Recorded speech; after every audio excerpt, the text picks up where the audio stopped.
और वक्त वक्त पे ये बेचारे इतने ज़्यादा क्यूरियस होते हैं एजुकेशन के बारे में, और वाकई इनको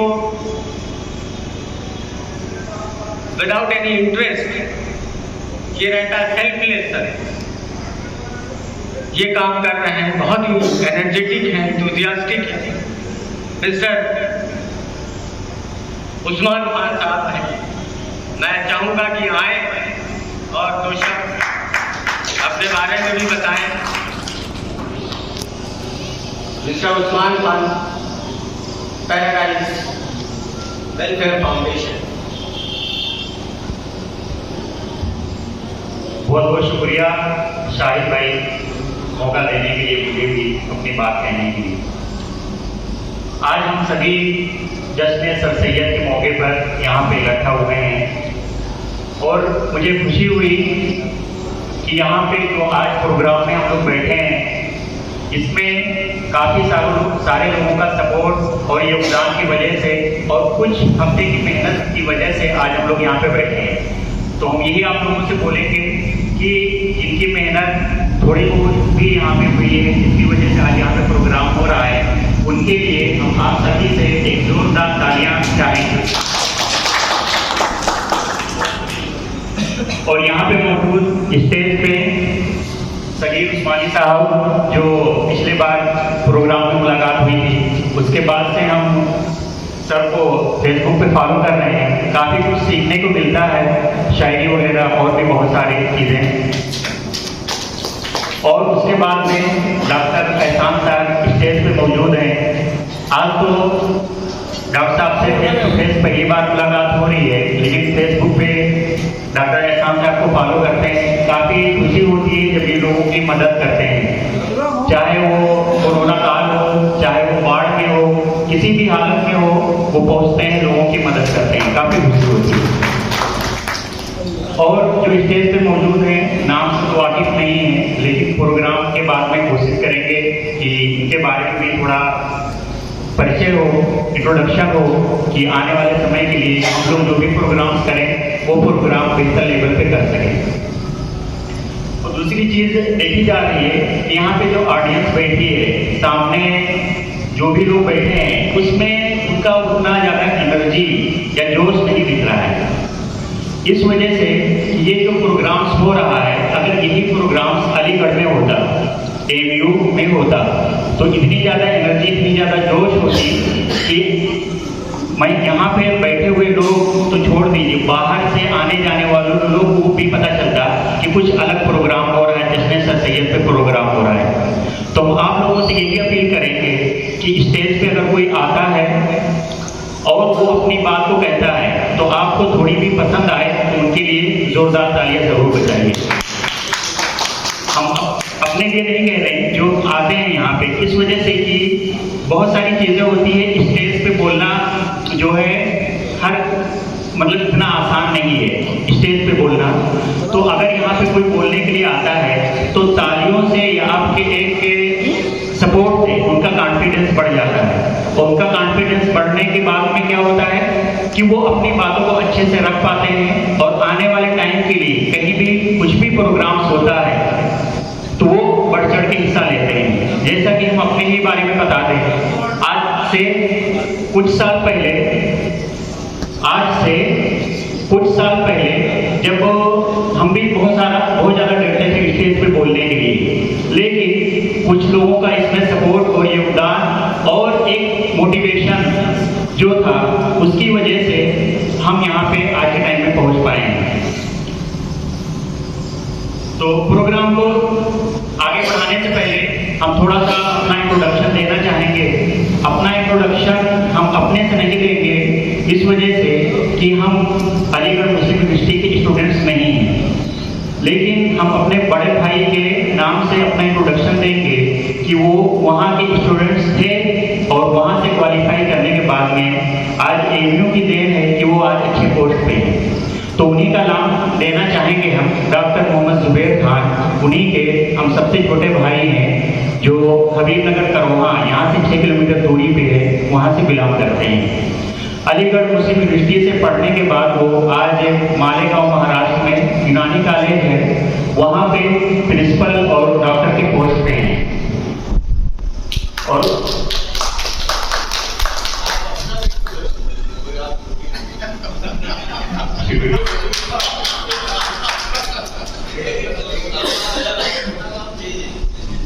शुक्रिया। तो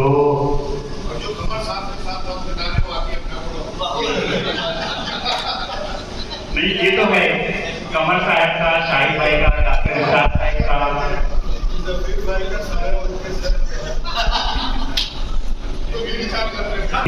तो ये लोग जब से बहुत सपोर्ट करते हैं, तो कभी ऐसा फील नहीं होने दिए इन लोगों ने कि हम अभी 4 साल यहाँ पे हुआ रहने के लिए या जो भी कुछ कर रहे हैं, हर चीज़ में बिल्कुल 100% सपोर्ट और 100% कॉन्फिडेंस देते हैं। काफ़ी अच्छा लगता है और हम दुआ यही करेंगे इन सबकी उम्र खुदा और लंबी करे, लंबी होने के साथ में सेहतियाब भी रहे। तो बात कर रहे थे अपने बड़े भाई की, तो आज वो मालेगांव में हैं। उसके बाद में अलीगढ़ मुस्लिम यूनिवर्सिटी में खालू हैं हमारे डॉक्टर निजामुद्दीन साहब, ज्योग्राफी के प्रोफेसर हैं, सीनियर प्रोफेसर। और कहीं ना कहीं हमारा भी एक चाहत थी कि हम भी अलीगढ़ मुस्लिम यूनिवर्सिटी में पढ़ें। आज इससे स्टेज के माध्यम से मैं बताना चाह रहा हूँ, शाहिद भैया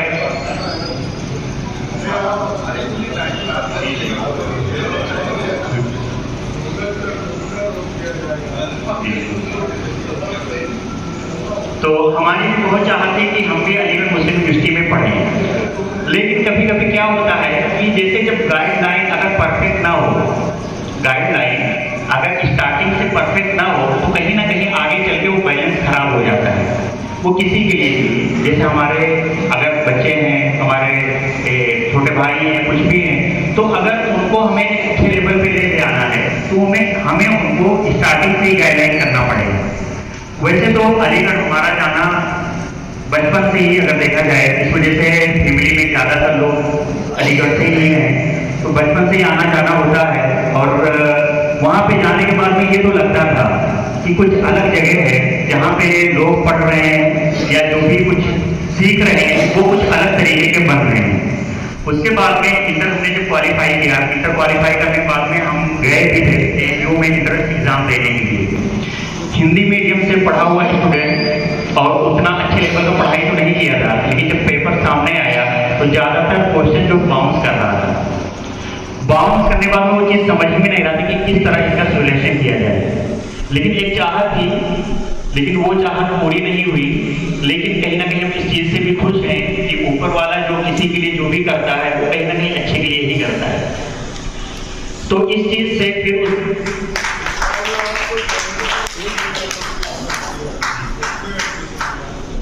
शुक्रिया डॉक्टर साहब। लेकिन ये चीज़ है, तो उसके साथ में क्या हुआ कि फिर वहाँ से रिटर्न आने के बाद में लखनऊ से किया और भी बहुत सारी ट्रेनिंग्स वगैरह वहाँ से कंप्लीट किया।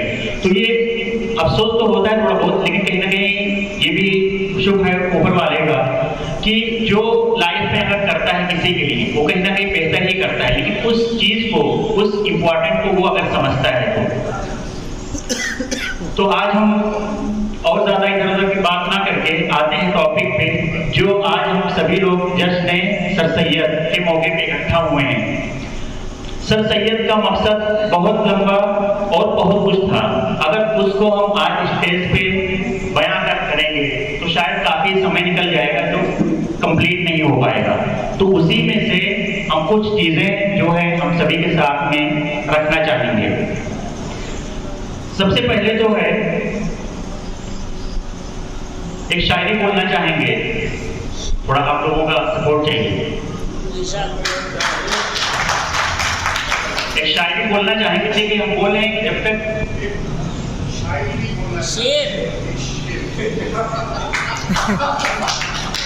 थैंक यू, शुक्रिया गाइडलाइन करने के लिए। इस वजह से कि हम अपने बड़ों से ही सीखते हैं और अपने बड़ों से ही सीखेंगे तभी जाके हम परफेक्ट लेवल पे बन पाएंगे। जो भी मेरी कुछ गलती होगी उसको अभी या प्रोग्राम के बाद में आप कोई भी हमें बता सकता है, वो हमारे लिए बेहतर रहेगा। नहीं, आप जाके भमोला में रहे हैं ना, यूनिवर्सिटी में रहते तो ये जान जाते।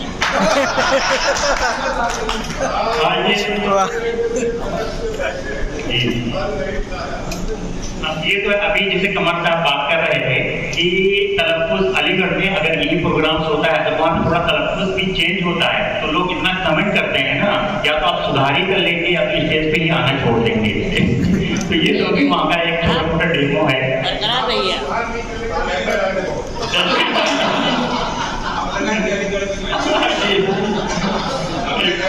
बिल्कुल, और होना भी चाहिए। इस वजह से इससे पहले वाला जो हम लोग साल में प्रोग्राम किए थे, इससे पहले जो हम लोग साल में प्रोग्राम किए थे, इससे पहले वाले साल में, उसमें भी हम लोगों की तैयारी थी, लेकिन वो मजा नहीं आया था जो अलीगढ़ में हम सुना करते थे। लेकिन इस बार कुछ थोड़ा सा देखने को मिल रहा है, और हम उम्मीद करेंगे कि अगली बार जो प्रोग्राम होगा उसमें फुल तैयारी करके एमयू का जिस तरह सिस्टम से प्रोग्राम होता है उसी तरीके से फुल प्रोग्राम्स को हम लोग कंप्लीट कराएंगे। तो एक शेर पढ़ना चाहेंगे, आप सभी का सपोर्ट चाहिए। चांद के बगैर रात बेकार है, चांद के बगैर रात बेकार है, चांद के बगैर रात बेकार है, और इल्म के बगैर ज़हन बेकार है।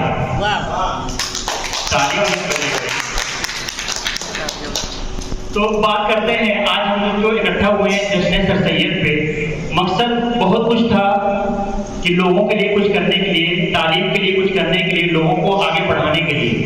लेकिन एक हमारे भी जहन में एक बात आती है कि इस साल में या फिर इस मौके पे आज हम स्टेज पे यही बात करना चाहेंगे कि क्यों ना उनकी जो मिशन था, उनका जो मकसद था, उसको हम लोग भी आगे बढ़ाएं और कोशिश करें कि कोई और एक सर सैयद जो है निकले और फिर उस तरीके के प्रोग्राम्स को या उस तरीके को एजुकेशन को फिर से आगे बढ़ाएं।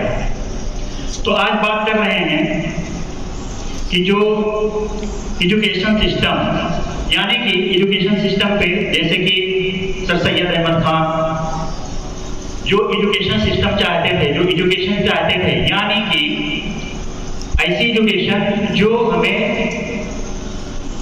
नॉलेज के साथ में वो हमें आगे बढ़ाए। और देखिए समय के हिसाब से हर चीज बदल रहा है। क्या है? समय के हिसाब से हर चीज बदल रहा है, तो समय के हिसाब से हमें अपने एजुकेशन सिस्टम को भी कहीं ना कहीं बदलने की जरूरत पड़ेगी।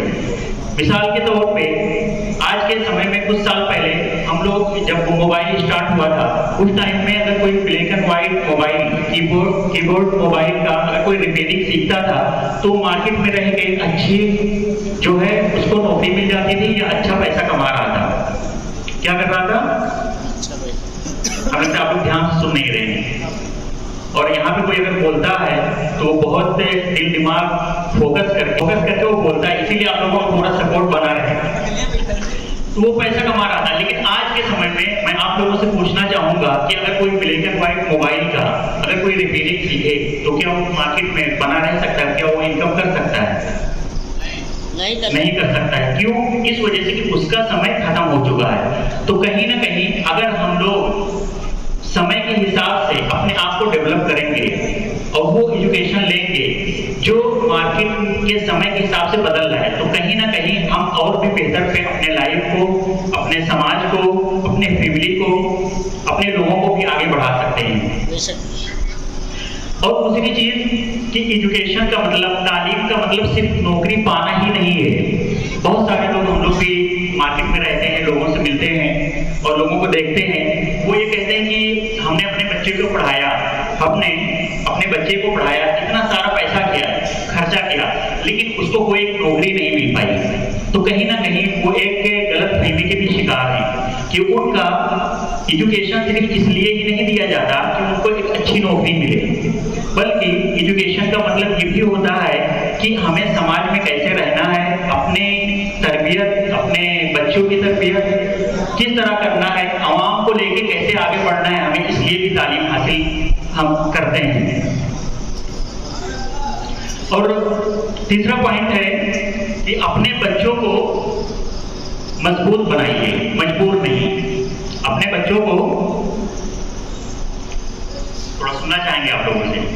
अपने बच्चों को मजबूत बनाइए, मजबूर नहीं। मजबूत बनाना मतलब जैसे कि उनका कॉलेज से कोई मैटर हो गया, मतलब उनका लड़का कॉलेज में पढ़ रहा था, तो पढ़ने के साथ में क्या हुआ कि टीचर से या फिर किसी से कोई बहस हो गई या ऐसा कुछ हो गया, तो स्कूल वालों ने उनको जो है उस बच्चे को कॉलेज से निकाल दिया। तो निकालने के बाद में फिर क्या हुआ, उनके पेरेंट्स से जब बात हुई तो ये हुआ कि हम उनके मतलब हम उनसे जाके अपने कॉलेज में उनसे सॉरी नहीं बोलेंगे। उनके पेरेंट्स ने कहा, तो हमारे हिसाब से कहीं ना कहीं लगता है कि आपको सॉरी बोलने की जरूरत नहीं थी, आप अपने बच्चे को खुद ही बोलते कि जाके वो प्रिंसिपल से या जो भी टीचर से गलती हुई है वो खुद जाके सॉरी बोले। मजबूर बनाने का या मजबूत बनाने का मेरा मकसद ये है कि हम पेरेंट्स हैं अपने बच्चों के, और लाइफ टाइम हम अपने बच्चों के साथ नहीं रह सकते, अपने बच्चों के साथ में लाइफ टाइम नहीं रह सकते। तो इसीलिए हमें उनको अभी जरूरत है मजबूत बनाने के लिए, इस तरह बनाने के लिए कि हम वो कहीं भी रहें, किसी भी माहौल में रहें, तो अपनी लाइफ को, अपनी जिंदगी को या उस माहौल से, जैसे अगर अच्छा माहौल है तो उससे वो मुतासिर हो, फायदा उठाएं, अगर खराब माहौल है तो उससे मुतासिर ना हो, बिल्कुल भी फायदा ना उठाएं। तो इस तरीके से हमें अपने बच्चे को तैयार करना है कि वो लाइफ में कहीं पे भी रहे, कैसे भी हालत में रहे, वो अपनी जिंदगी को आसानी से जी सके। मैं अपनी बात यहीं पे खत्म करता हूँ और कोशिश करता हूँ जब अगली बार प्रोग्राम होगा तो AMU का जिस तरह प्रोग्राम होता है इसी तरीके से हम लोग माहौल इंशाल्लाह क्रिएट करेंगे। बहुत बहुत शुक्रिया। बहुत शुक्रिया उस्मान भाई। मैं कमर सिद्दीकी साहब से एक रिक्वेस्ट करूंगा।